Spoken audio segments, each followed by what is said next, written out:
누가복음 22장 14절에서 18절입니다. 시간이 되어서 예수께서 자리에 앉으시니 사도들도 그와 함께 앉았다. 예수께서 그들에게 말씀하셨다. 내가 고난을 당하기 전에 너희와 함께 이 유월절 음식을 먹기를 참으로 간절히 바랐다. 내가 너희에게 말한다. 유월절이 하나님의 나라에서 이루어질 때까지 나는 다시는 유월절 음식을 먹지 않을 것이다. 그리고 잔을 받아서 감사를 드리신 다음에 말씀하셨다. 이것을 받아서 함께 나누어 마셔라. 내가 너희에게 말한다. 나는 이제부터 하나님의 나라가 올 때까지 포도나무 열매에서 난 것을 절대로 마시지 않을 것이다. 아멘. 14절에 시간이 되어서 예수께서 자리에 앉으시니 사도들도 그와 함께 앉았다. 고했습니다. 예수님과 사도들만 있었던 자리였습니다. 사도란 용어는 보냄을 받은 자란 뜻입니다. 예수님의 12 제자들과 바울과 같이 예수님께 직접 부름을 받고 복음 전파의 사명을 받아 복음을 전파하는 자들을 사도라고 합니다. 제자라고 하지 않고 사도라고 한 것은 유월절 만찬의 구속사적 의미를 부각시키기 위한 것입니다.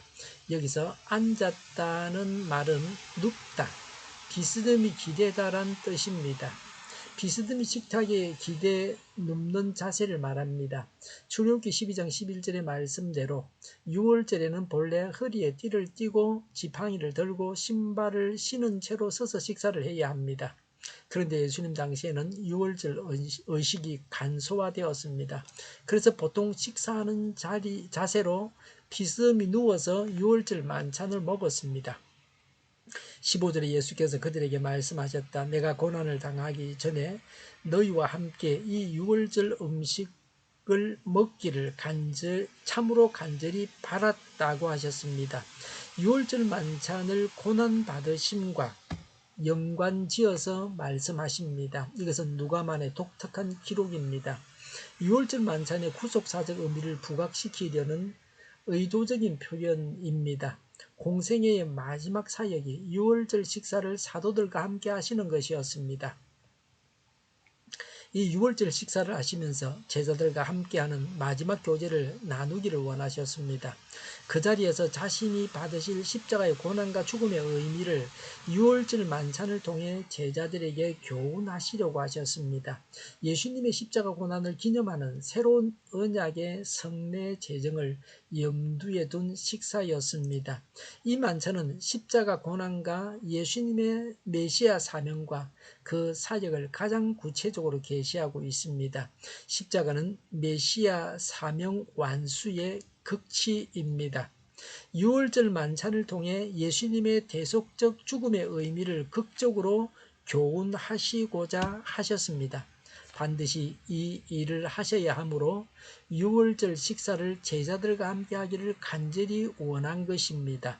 예수님은 자신이 당하실 고통보다 우리가 누릴 구원의 기쁨을 더 생각하셨습니다. 우리도 예수님처럼 자신의 고통보다 하나님과 타인의 기쁨을 먼저 생각해야 합니다. 16절에 내가 너희에게 말한다. 유월절이 하나님의 나라에서 이루어질 때까지 나는 다시는 유월절 음식을 먹지 않을 것이다. 18절에 내가 너희에게 말한다.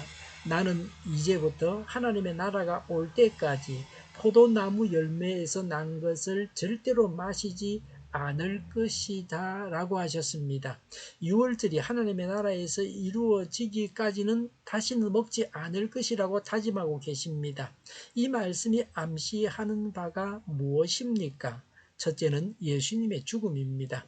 하나님의 나라가 완성되기까지는 유월절 만찬을 먹지 않겠다고 하셨습니다. 예수님께서 곧 죽으실 것을 말씀하시는 것입니다. 두 번째는 유월절 만찬의 완성입니다. 예수님께서 자신의 친히 유월절 어린 양이 되셔서 희생되심으로 유월절 만찬이 완성되고 이제 예수님의 대속적 죽음을 기념하는 성만찬 예식을 사람들이 지키게 될 것을 암시합니다. 세 번째는 유월절은 궁극적으로 하나님 나라에서 완성된다는 것입니다. 예수님께서는 이 땅에서는 진정한 의미의 해방을 의미하는 유월절을 지킬 수 없고 오직 완성된 하나님의 나라에서만 가능하다는 것을 암시합니다. 이것은 예수님께서 재림하실 때 성도들이 차지하게 될 어린 양 혼인잔치를 염두에 두신 말씀입니다. 17절에 그리고 잔을 받아서 감사를 드리신 다음에 말씀하셨다. 이것을 받아서 함께 나누어 마시라고 하셨습니다. 6월절 음식을 먹을 때에 보통 처음에는 포도주를 마시고 기도를 드리고 음식을 먹습니다. 어느 정도 음식을 먹고 다시 잔을 들고 손을 씻습니다. 그런 다음에 본격적으로 음식을 먹습니다. 식사가 끝날 때가 되면 다시 세 번째 잔을 들고 가장이 축복 기도를 합니다. 잔은 우리를 위해 예수님께서 십자가에서 흘리신 피를 기념하는 것입니다. 우리는 오늘날 성찬식을 하면서 예수님의 죽으심을 기념합니다. 성찬식이 예배의 절정입니다. 오신 예수님을 보고 만지고 먹기 때문입니다. 성찬식을 통한 예수님의 은혜가 늘 넘쳐 나시기를 바랍니다. 코로나로 인해서 성찬식을 못하고 있지만 이제 곧 그렇게 다시 성찬식을 할 수 있는 날이 올 것입니다. 이런 감격을 가지고 우리가 성찬식에 임해야 합니다. 예수님은 우리의 죄값을 지불하기 위해서 죽으셨습니다. 예수님은 하나님께서 우리의 죄를 해결하기 위해 보내신 분이십니다. 예수님은 우리를 위한 대속 제물이십니다. 성찬식을 할 때마다 예수님의 죽으심을 전하겠다는 다짐을 해야 합니다. 또 예수님의 죽으심을 생각하면서 죄와는 멀어지고 예수님께 다가가는 삶을 살겠다고 다짐해야 합니다. 기도하겠습니다. 예수님이 십자가에서 저희의 죄값을 지불하셨음을 믿습니다. 예수님의 죽으심을 전하겠습니다. 죄와는 멀어지고 예수님을 닮아가겠습니다.